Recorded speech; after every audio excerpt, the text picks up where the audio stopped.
Theodore Robert Cowell, now commonly known as Theodore Robert Bundy, was born on November 24, 1946, at a home for unwed mothers called Elizabeth Lund in Burlington, Vermont. His mother, named Louise Cowell, was the oldest among three siblings and was a daughter to a businessman, Samuel Cowell, from Philadelphia, who was married to a store clerk. As claimed by the woman, Ted was the product of her marriage's infidelity with a sophisticated WW2 veteran named Jack Worthington, whom she originally met in 1946, the year she graduated high school. Their relationship ended while Louise was 7 months pregnant. Once her pregnancy became evident, she traveled from Philadelphia to America's Elizabeth Lund Home for Unwed Mothers, a network that assisted pregnant women without husbands during a time when it was considered disgraceful to bear a child out of wedlock. After the birth of her son, Louise and her infant relocated from Philadelphia, Pennsylvania, to Tacoma, Washington, closer to her uncle Jack Cowell. When she arrived in Tacoma, her friends urged her to visit the young adult evenings at the local First Methodist Church. One evening, however, Johnny Bundy, a young man from North Carolina who had recently returned from service, approached her with his gentle speech. They became husband and wife in May of the same year, 1951. Two sisters, Linda and Sandra, and two brothers, Glenn and Richard, completed the family formed by this union. They were born in 1952, 1954, 1956, and 1961, respectively. Ted's stepfather, whom he believed for many years was his biological father, was a quiet and reserved man, but one who could become fierce when pushed to a corner. Many clinical psychologists have analyzed and described Ted's personality in detail, but they have left many questions unanswered. Dr. Dorothy Ottnow Lewis, a psychiatrist hired by the defense, suggested that Bundy suffered from acute bipolar disorder, justifying this by pointing out how he would quickly, and at times instantaneously, change from one version of himself to another, something that many of his victims would experience during the last moments of their lives. As per another set of onlookers, not only did he show absolute carelessness as well as ruthlessness, but also possessed all the characteristics of an antisocial personality disorder, which consists of anger, revisionism, opportunistic deceit, social deviancy, and a desire to obtain wealth through illegal means. The general opinion, however, is that Bundy was a sociopath or a psychopath. Bundy was psychologically disturbed, displaying many fetishes, including but not limited to voyeurism, sadism, and biastophilia, the enhancement of one's own sexual arousal through the act of raping another.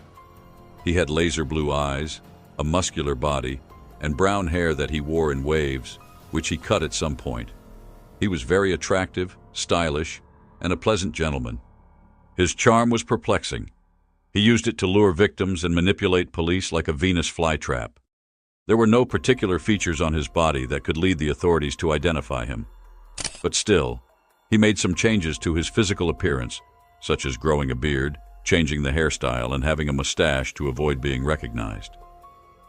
One of the explanations is that his violent tendencies started exhibiting at the age of 3, when his old aunt, Julia, recalled waking up to find her baby nephew smiling at her with a collection of kitchen knives around him. At least it looked that way, for he seemed just to be a regular boy, and remarkably enough, none of the ostracized children, fattened boys, loved the milk and Santa. There was nothing unhealthy about him. He even had odd dislikes, like shunning certain types of foods and fleeing from them. And as he later confessed in frank conversations held about a day or two before he was executed, Bundy had experienced revulsion for as long as he could recall, which then transformed into something far more powerful and unreasonable, a fixation with killing. Bundy spent his first 3 years in Philadelphia, only later to learn that his mother was in fact his elder sister, whereas the people he considered his parents were his grandparents, because of the shame that came with being born out of wedlock. The understanding that his stepfather, Johnny Bundy, was in fact his father, and that his elder sister was in fact his mother, made things worse for him. Many consider that this early distortion of identity helped nurture his disintegrated self. It likely played more than a slight role in his vague sensations of being cut off from those around him. In order to accommodate the growing family, the Bundy family shifted to a bigger house in another area in 1954 after his half-brother Glenn was born. Ted met Warren Dodge and Terry Stork, his childhood friends, in this subdivision, where they observed him briefly losing his temper. Later, Stork recounted how, during a mock battle where fuzzy fronds were used as projectiles, he accidentally hit Ted in the eye, provoking a rage within Bundy. As a child, Ted Bundy participated in group activities such as baseball and basketball, but he was always cut from the team, which embarrassed the very image-conscious boy. It would have been quite a shock to their family friends, who recognized him only as a devoted church member aspiring to be in the police force, that he had embraced activities such as skiing, activities that involved wearing expensive ski boots that were not his. Over time, this inclination toward stealing things that did not belong to him would escalate and become quite an important aspect of his life. Bundy's idiosyncrasies emerged in the later stages of his killings, almost to the point of yearning to enact specific fantasies on his victims. A criminal at heart, this brat turned even worse when, according to the most believable version of events, letters from his cousin John, which contained a copy of his birth certificate, caused Ted to doubt whether Johnny was really his father. It pained him because he was brought up by his mother in a particular manner. Furthermore, Ted did not call him by other names except for the moniker John, quite clearly showing how despised he was of the man. He even whispered that he will never call him that again. I'm no one's dad. Because of this, Johnny, a generally good-natured man, became more cantankerous toward his stepson in situations where he felt cornered.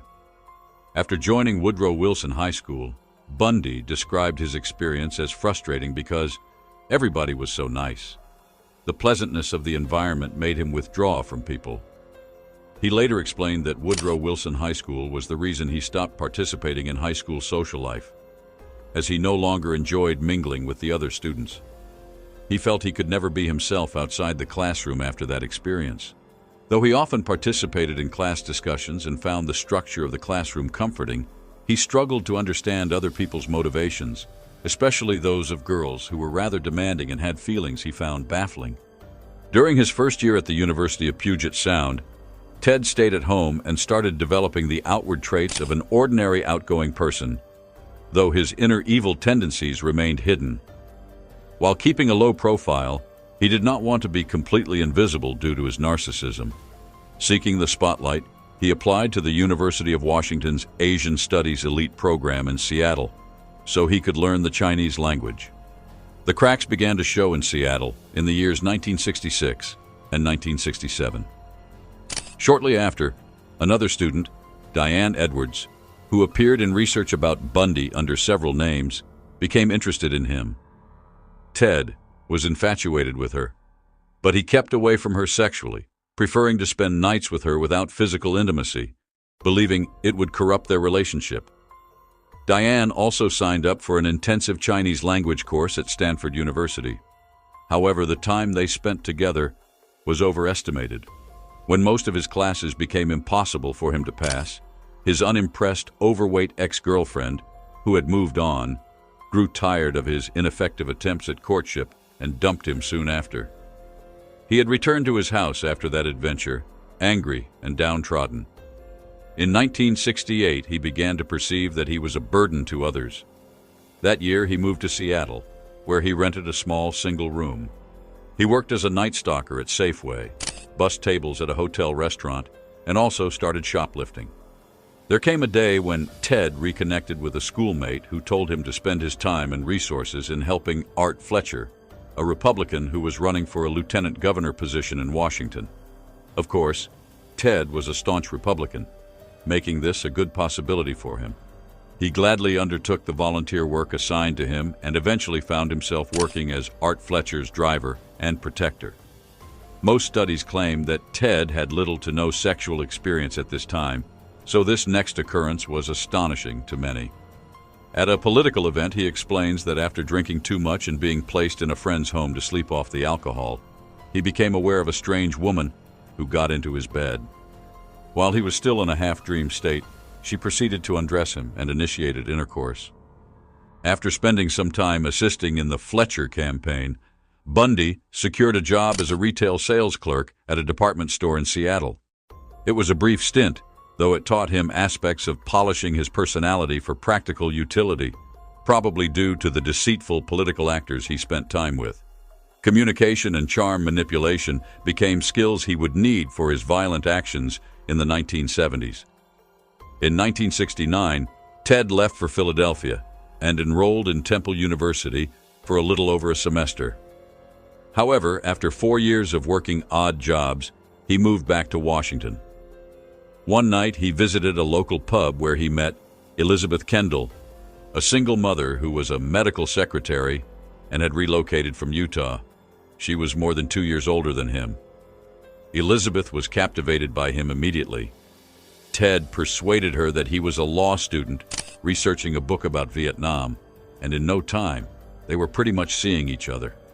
The fairy tale relationship of Ted and Elizabeth made it to a different level. They had only been seeing each other for 3 months when they started making wedding arrangements. But Ted's falsehoods turned out to be his undoing. He had to come clean, admitting that he was a college dropout working as a legal messenger. Elizabeth forgave him for this and for his other self-destructive behaviors, including cheating on her just to tease her into breaking up with him. Ted's bodily health, however, was on a sharp decline, contrary to the visible signs. Around this period, he also began to watch extreme pornographic films and engage in all-nighters that included breaking and entering into women's homes and stealing items, often without any reasonable provocation. Bundy, in a bid to understand the complexities that lay within him, decided to study psychology at the University of Washington to pursue a new degree. He proved to be an outstanding student and completed his studies in the spring of 1972. At this point, he voiced a desire to train as a lawyer, but he was rejected by several law schools, as it was clear that he was not cut out for the work of an attorney. With the help of a grant, Bundy began working with psychiatric patients living in the community at Harborview Hospital in Seattle. During these chaotic years, Ted also returned to politics and assisted the local campaign of Republican Governor Dan Evans. No one anticipated that Bundy's appearance was deceiving in 1972. He was a man of wit and charm, seemingly with a bright future ahead of him on the campaign trail. However, his fiancée, Elizabeth, found some of his behaviors rather grotesque. He had threatened her with physical violence and warned her that if anyone later told her anything, she would remember his strange tendency to steal. On another occasion, he came back to the house in an odd fashion, with a surgical glove sticking out of his pocket and carrying a crowbar that he had taken from behind a heater.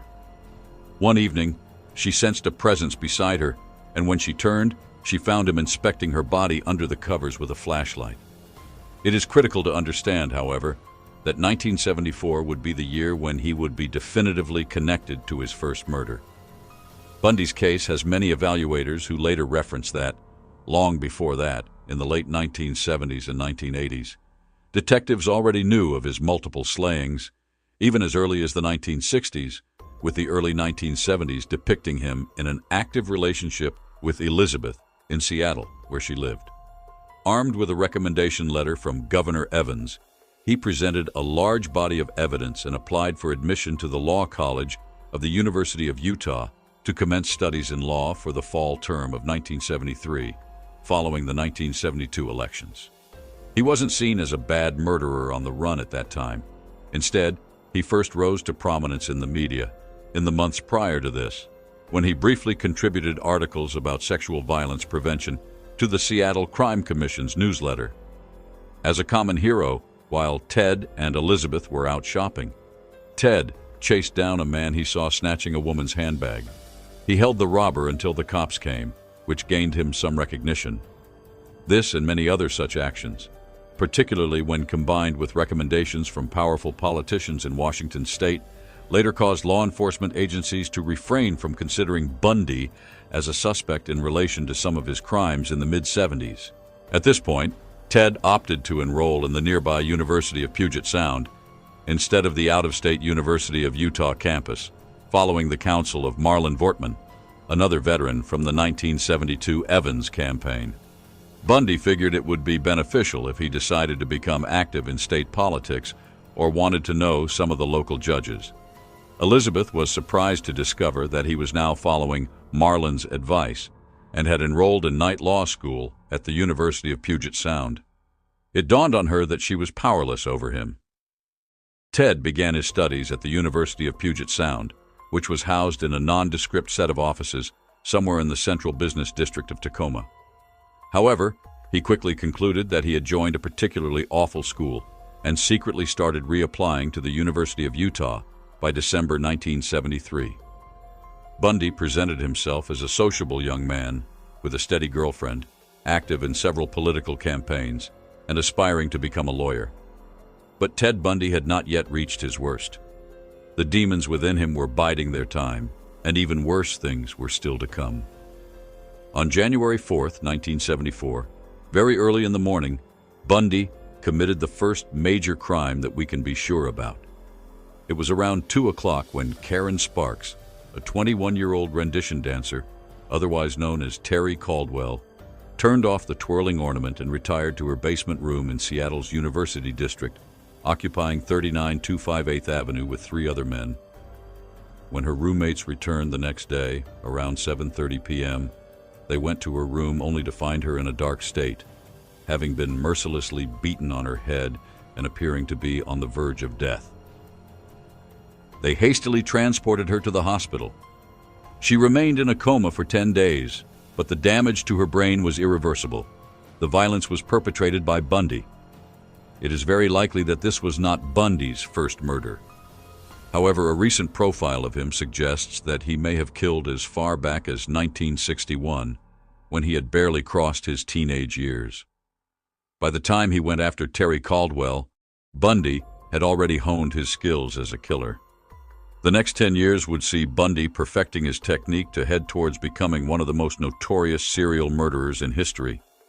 In the 1970s, it was advantageous for him because the society could not fully exploit the available technologies, such as scrutinizing the CCTV footage, to bring an end to his crimes. In addition, DNA profiling, which is very critical in today's crime investigations, was introduced to the police in the 1990s. It is such factors that, coupled with Bundy's charm and his ability to con people, that enabled him to keep killing. One of his would-be victims, Terry Caldwell, barely managed to escape the monster.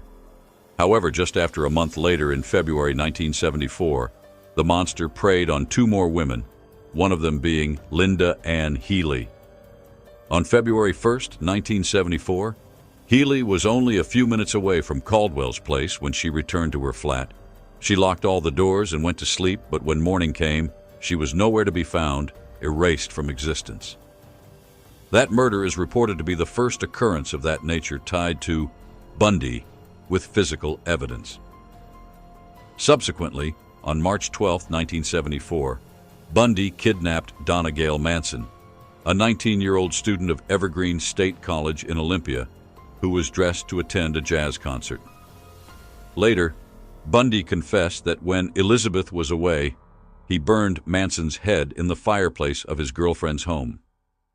On April 17, 1974, Bundy pretended to be a disabled man and asked Susan Elaine Rankert for help carrying books into his car. This same tactic was used by Bundy repeatedly to abduct many young women. After killing Rankert, Bundy told Elizabeth that he was moving to Utah in September.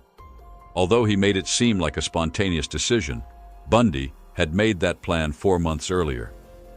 Ted found solace in his seemingly mindless summer job at the Washington State Department of Emergency Services, DES, where he was only required to work on the organization's budget every 2 months. During this period, Bundy engaged in multiple killings. By this point, some clear patterns had emerged.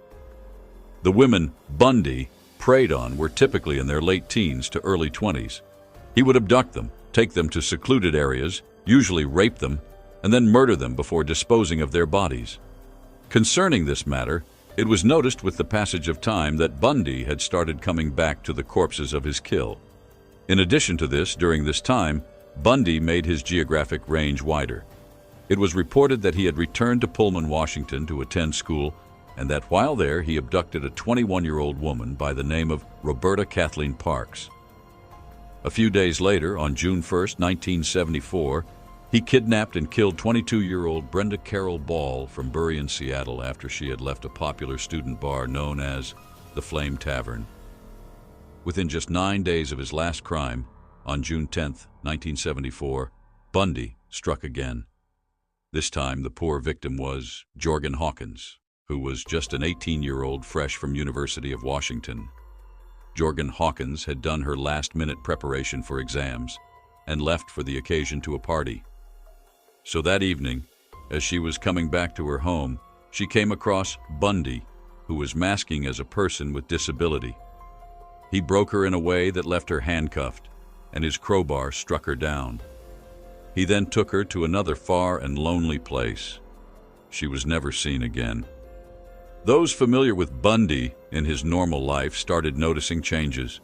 In the year 1974, one of Ted's co-workers noted a dramatic change in his appearance, asking if he had lost any weight. By the end of August, he was already 15 pounds below his weight of June. There was also Lydia, his partner, who could not hide her disdain.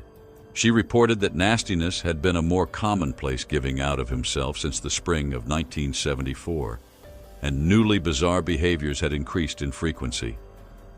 Laying this all to rest on July 6, 1974. That day, Elizabeth was annoyed at Bundy. After he playfully pushed her into the river while rafting, he stared at her in silence, only to claim later that it was merely a joke.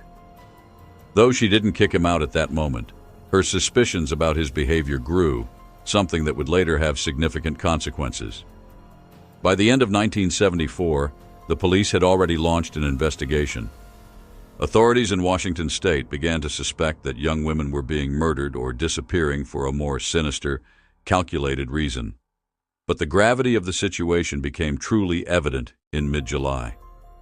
On July 14, 1974, a muscular man with an arm sling approached 23-year-old probation officer Janice Ann OTT while she was sunbathing in a black two-piece bikini at a park next to Lake Sammamish. He inquired whether she can assist in placing a sailboat on top of his car.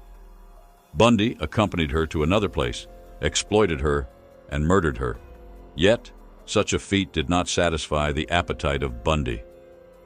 Very shortly, he went back to Lake Sammamish, where he met the 18-year-old girl known as Denise Naslund. Less than an hour after Denise went missing, Ted appeared at Elizabeth's door asking for food. They went to a nearby spot, and to her surprise, he devoured 2 enormous helpings of hamburgers. Detectives soon received their first descriptions of the unknown killer after establishing that 2 young women who had visited Lake Sammamish on July 14, 1974, had disappeared. The killer's arrogance was such that he committed his crimes right in the presence of hundreds of innocent people during daytime. This made him feel like there was no one to stop him from committing any crime. However, his own carelessness has also started to catch up with him. He had said several times that Ted owned a light brown-colored VW Beetle vehicle. When the police sketches were published for the public, Elizabeth seemed to have apprehensions. She pointed out Ted's chin and said the sketch was with the same vehicle Ted was driving. Still, her emotions were at odds, as she was both terrified and incredulous. In the latter months prior to Ted relocating to Utah, her ideals about him were reignited. She found a hatchet in his car and noticed that he had suddenly cropped his hair extremely short. But still, doubt lingered. In their last meeting before his departure in September, just a few days before the bodies of Janice Ott and Denise Naslund were discovered, she greeted him with a kiss and a hug. The Grim Reaper, on his way to Salt Lake City, was prepared to enjoy his killer appetites. When Ted Bundy came, however, he notoriously went absent from school for a period of 6 weeks, which he used to acclimatize himself. On October 2, 1974, he kidnapped Nancy Wilcox, a teenage cheerleader from a quiet town called Holiday, Utah. She was never seen again. This marked the beginning of another horrific killing spree. Bundy later admitted to killing Nancy Wilcox, but much of the information he provided about her turned out to be false, and her body was never recovered. Less than 3 weeks after Wilcox was last seen leaving the Pepperoni Pizza Palace on October 18th, Midvale Police Chief Louis Smith's daughter, 17-year-old Melissa Smith, went missing. Her remains were discovered a week and a half later, and evidence suggested she had been dead for only 3 days. This horrifyingly implied that Bundy may have kept her alive, torturing her for 5 to 6 days. Even more chilling was the state of her remains. Smith had been redressed and cleaned, her nail polish fresh and her makeup intact, as if she had been treated like a doll. With stories about missing persons dominating the airwaves, 2 residents of Salem, Utah, Jim and Shirley Amy, cautioned their adventurous daughter Laura, who was 17, against hitchhiking, which she did not seem to care about. A poignant incident occurred on Halloween Day 1974, where Laura Aim managed to hit the road on Highway 89 for hitchhiking after attending a party in the city of Lehi, not knowing that she had crossed a path with Bundy. Bundy was confident enough in himself that he thought there was no way his next victim was going to fight back against him. Carol Daronch, 18, traveled on November 8, 1974, true to her age, to shop at Fashion Place Mall, where a dapper-looking man sporting a mustache came up to her, calling out to her as Officer Roseland. He claimed her Chevrolet Camaro had been broken into, and together they walked to the parking lot. To her surprise, there was no damage to the car. Bundy then showed her what appeared to be a police badge and instructed her to get into his Volkswagen Beetle so they could drive to the Murray police station. In realistic terms, however, he drove her to the city suburbs before halting the vehicle and beating her up. In the grappling phase, Bundy attempted to put cuffs on her right wrist, but due to the struggle, ended up putting 2 cuffs on the same wrist. Daronch was able to get free from the vehicle, and with a deep breath, ran as fast as she could until a man in close vicinity supported her, seeing her in shock and trembling. Incredibly, Bundy was speeding north on I-15 not long after, searching for another victim. His destination, Bountiful. He parked near Viewmont High School, where a performance of The Redhead was underway. After a failed attempt to approach 24-year-old Raylene Shepard, Bundy stayed in the auditorium. Later, during the ongoing play in the auditorium and out of him all people, he managed to see a 17-year-old girl, Deborah Jean Kent, leaving her place. While the audience was still absorbed with the dance, Bundy jabbed Kent in a parking area focused on her and rendering her unconscious. He managed to sneak to the auditorium as if all this never occurred. He would take more than a decade of silence before he would confess to the killing of Kent. He had gone to Utah that Christmas as accompanied by Elizabeth and her family, certain that the police had no idea of his whereabouts. However, even though he operated in an openly bold and calculated manner, he still could not be captured by the tactical squad. Elizabeth, however, was becoming more nervous of Ted's overbearing nature, especially after she found out about Melissa Smith's murder, but instead chose to dismiss the red flags. Such absolute hopelessness seemed incomprehensible even to Ted, who blended seamlessly in her family and looked amiable and pleasant. By early 1975, the pressure in Utah became too much for Bundy. He decided to shift his hunting grounds to nearby Colorado ski resorts. To maintain his cover, Bundy ensured he remained enrolled at Utah Law College. Then on January 12, 1975, 24-year-old Karen Campbell disappeared. She struggled and managed to press the up button of the lift on the second floor of Wildwood Inn in Snowmass Village, Colorado, attempting to access a magazine. This occurred precisely 1 year after Bundy's murderous spree had commenced. It is said that Bundy intended to use the massive clouds of steam from the swimming pool, far from the building, which she was trying to elude. He waited for her to return to her quarters, but there was no sign of her. A month later, her body was discovered. After killing Campbell, Bundy visited Elizabeth in Washington State, who at that point managed to put thoughts of his dangerousness aside.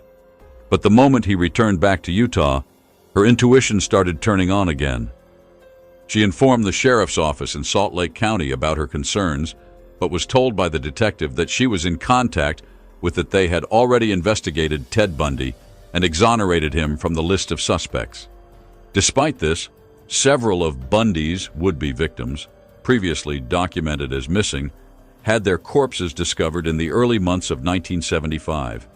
This provided investigators with evidence, proving that a serial killer was active in Washington, Utah, and Colorado with increasing certainty.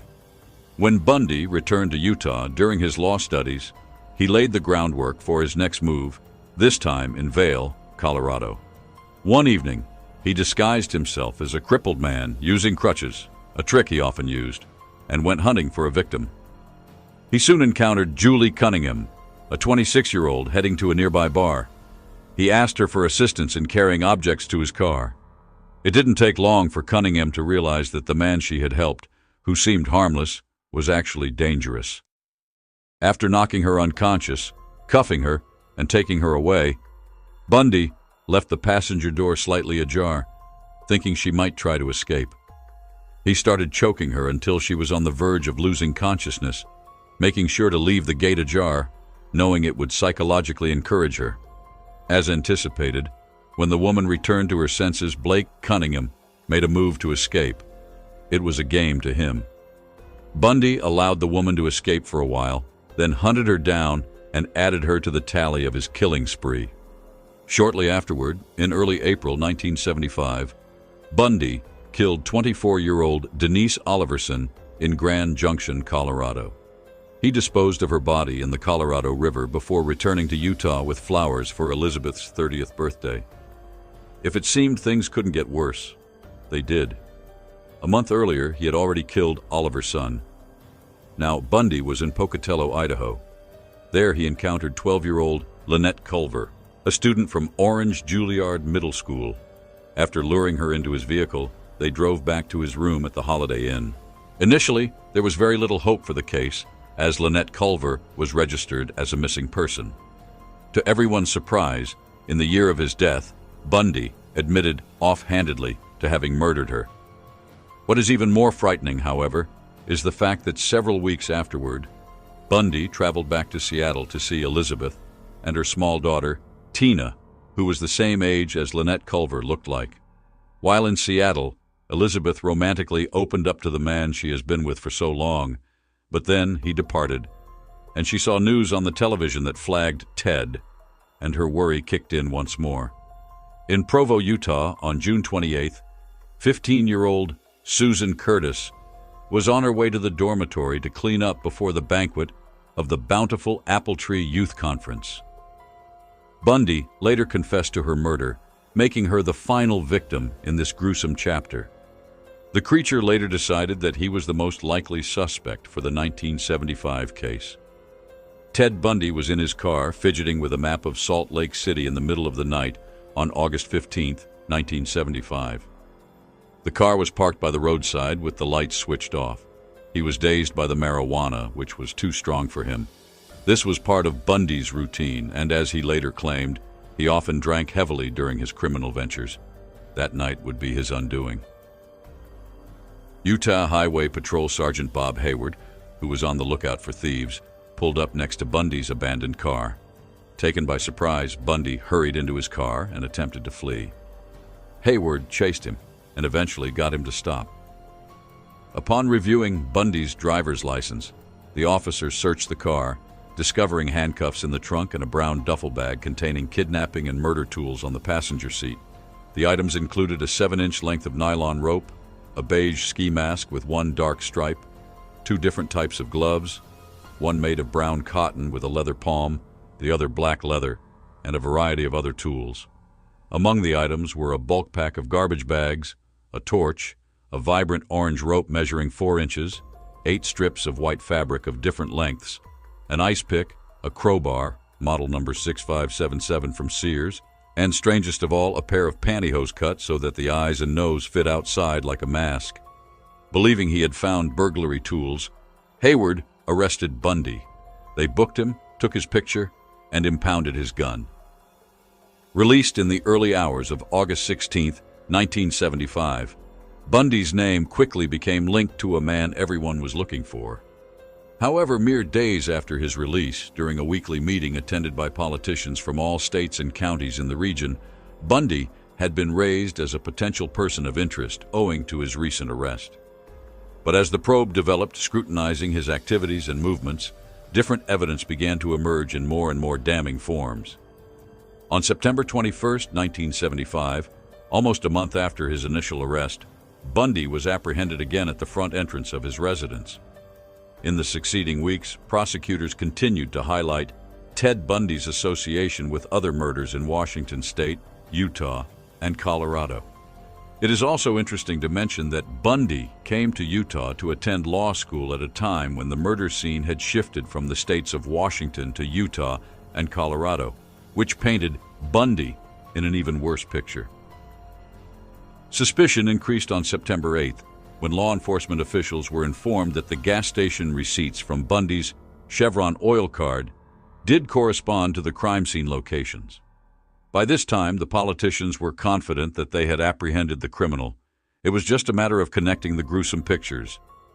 On October 2nd, police arrested Theodore Robert Bundy after composite sketches made by Carol Daronch, a theater teacher at Viewmont High School, Raylan Shepard, and a friend of Debbie Kent, matched him.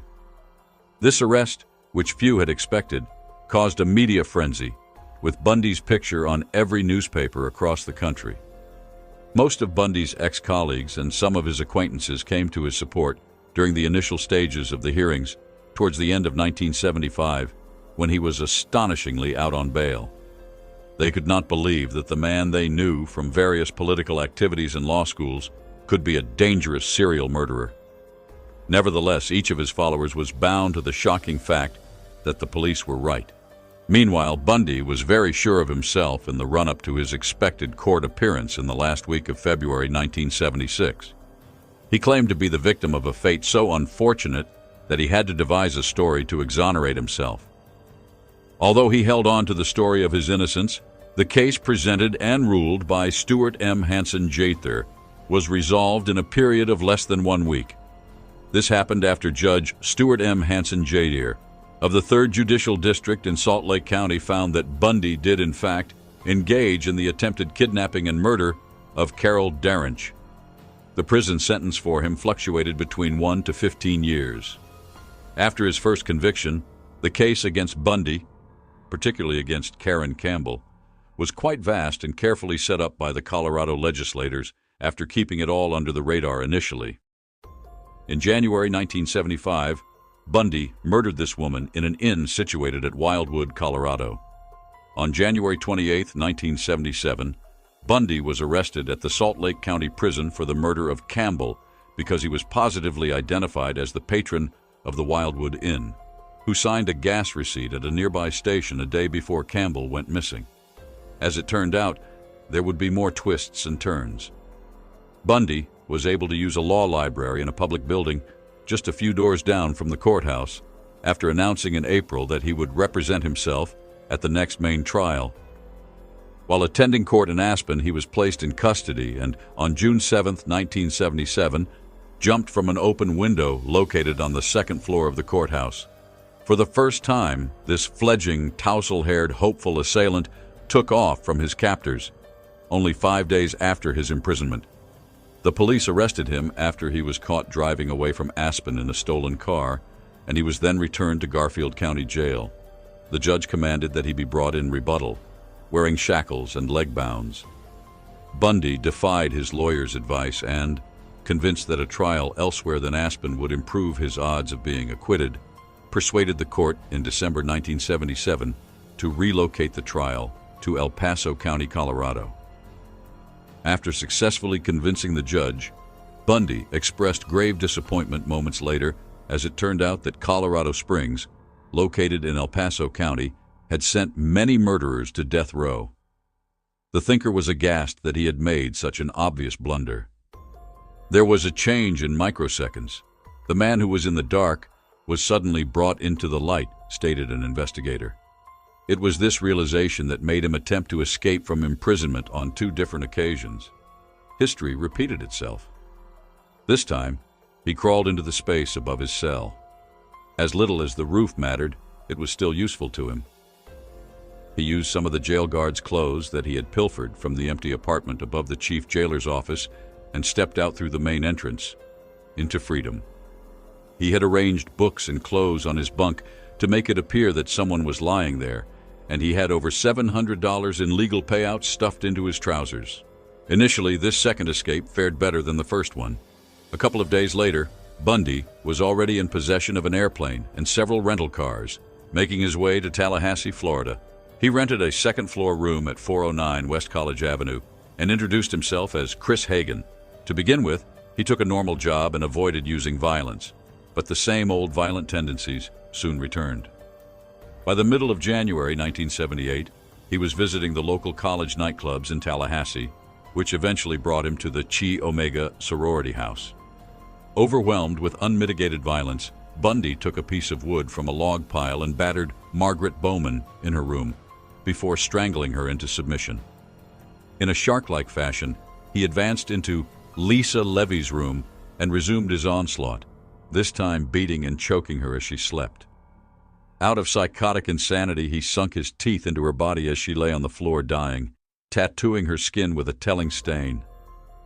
He, however, left the scene of the crime at 3:15 a.m. and returned to his place of residence after violently assaulting Kathy Kleiner, Cheryl Thomas, and Karen Chandler, who survived the attack. On hearing the horrifying news of the attacks, Bundy returned to their hotel room and mingled with people who were sharing details of the unfortunate incident. Probably this was a hit. This guy has done it before, he made a disgusting revelation, showing that he was a consummate killer. In early February, when even Tallahassee had not yet worn off the shock, Bundy appeared scruffier and more unkempt than when he had just left the Holiday Inn. He was seen driving toward the Lake City Junior High School, where he set his eyes on a girl named Kimberly Diane Leach, age 12. A witness said that he helped her into the passenger side of his van, seated her inside, and dangerously sped off along the highway. Upset that the girl, whom he regarded as his wayward child, was giving him a hard time, about half an hour later, Bundy found a deserted house, where he performed the atrocious act on the girl and subsequently killed her. He then headed off to Alabama, but to Patrolman David Lee, he was seen driving without headlights in the Brownsville region. Bundy was also in a stolen Volkswagen, which made it seem as though he was fooling the police by using the same type of vehicle that he had driven during his murders in the western U.S. in 1974 and 1975. As soon as Patrolman Lee realized the car was reported stolen, he initiated an arrest on Bundy. During the process of placing one cuff on the suspect, Bundy hit the patrolman in the face and tripped him, but was eventually apprehended. After the arrest of Ted Bundy, there would be no more escape attempts. This was because he had finally been placed into the safe custody of the police. Over the telephone, he reassured Boone, claiming that an illness had taken over him, one which he did not understand himself. However, the moment she mentioned the Chi Omega murders in Florida, he chose to shut up, as if he found it too shameful to talk about the issue. This would mark their last conversation with each other. In July 1978, following a long period of interrogation, during which Bundy made half-baked confessions regarding the Chi Omega murders, Ted Bundy was indicted. As he prepared for trial in June 1979, he greatly prejudiced his standing by refusing to enter an insanity plea that could have spared him the death sentence. Bundy saw his violent murders and assaults as achievements, not signs of cognitive dysfunction. To use insanity as a defense would defeat the purpose he had for sanctioning these murders. Furthermore, he rejected an offer that would have spared him electrocution in exchange for publicly admitting to the murders of Kimberly Leach, Margaret Bowman, and Lisa Levy. By July 23, 1979, Bundy was found guilty of the attempted murders of Kathy Kleiner, Karen Chandler, and Cheryl Thomas, and the murders of Margaret Bowman and Lisa Levy. As primary subjective evidence, the prosecution presented the bite marks left on Lisa Levy, which were proven to belong to Bundy. Eventually, Bundy was sentenced to death by electrocution. In January of the next year, his conviction for the murder of Kimberly Leach killed any chance of winning an appeal. Just before being sent to death row for the second time, Bundy married Carol Ann Boone at 10:31 a.m. on February 9, 1980, the second anniversary of Leach's kidnapping. Boone, who previously worked at Washington State's Emergency Services Department when Bundy was there, steadfastly maintained his innocence. She had never dreamed that the man she worked with in 1974 could be on trial for such crimes. She was in a romantic relationship with him during the lengthy trial period in the late 1970s. Over the years, the two maintained close relations, which resulted in the granting of conjugal rights to Boone and the birth of their daughter on October 24, 1982. He's seen it within himself as more than just fathering Rose, his only known child. Bundy perceived it as part of his individual legacy continuum. The wait for Carol actually came to an end in the year 1986. Most notably, above all other things, was the fact that the man she has been waiting for, who had been incarcerated on death row for killing many, was the man they all feared. The die was cast in yet another offensive operation long before the host of protective measures was rendered ineffective. For the next 20 years, he understands this same work again as Bundy, a subject of the flame, and both movement scepters which that decade he spent all his days and nights instead thinking of the exotic classification of Langdon. While the motive to New Haven morgue wore one dose of naivety learned at Bundy, his only regret comes into contradiction with the unadulterated exploitation which their purely market composition, especially that of these two authors, needs from the fraternity of a 10 times over great American mass murderer. This was particularly true for Elizabeth, who, after being with Ted for what felt like an eternity during his spree of killing young women in Washington, could hardly have expected forgiveness from anyone. During the 1980s, there was greater clarity about the person of Ted Bundy than before. Ted Bundy, interviewed in 1984, revealed parts of his warped psyche when he was invited to talk to Bob Keppel, who opposed Gary Rigway, also known as the Green River Killer, in the series of killings he was investigating. Keppel noted that changes in perspective when discussing Bundy's victims almost made Bundy experience shame, which seemed like a good thing. There was also a gaze of envy when it came to the dreaded scarred scene of Rigway's murders. On November 19, 1986, a decision was reached by a U.S. Supreme Court judge, sadly received by the public, that Bundy's execution be extended as his mental evaluation by murder detectives was still in progress. Under any circumstances, the fellow Bundy in particular would finally be executed. Sure enough, they pushed the date backwards to January 24, 1989. Realizing that this would probably be his last opportunity, still harder Bundy began to open up. He confessed of several more murders which he committed after last facing death a couple of his perversions. This included things such as performing autopsies on the corpses of his victims. In particular, he described with chilling interest the urge he felt to experience her last breath and the vacant look in her eyes, as if it was conceptual foreplay for him. He occupied the position of a terrible creator in whose clutches everyone would remain forever. The unimaginable ordeal ended for Ted Bundy on January 24, 1989. This singularity in time took place shortly before 6 a.m., when he underwent a haircut and the application of current-transmitting gel. He also owned up to the murders of Susan Curtis and Denise Oliverson. At 6 a.m., more than 2 hours later, they took him to the drab execution chamber. Ted, with his hands restrained and a black bag secured over his head, spoke his last words. Ted addressed Reverend Fred Lawrence, the Methodist pastor who had counseled him in the last days, and Jim Coleman, the lawyer who failed to secure a stay of execution for him. "Jim and Fred, say hi to my family and friends for me," one of them requested. The executioner, wearing a hood, pressed the button of the electric chair at 7:06 a.m. Bundy made 2 consecutive clenches of his fists. After a minute, the medic turned off the power and said that Bundy had no heartbeat. Then, the jail's physician, Frank Kilo, removed the black mask, revealing 2 lifeless eyes half open. "He is."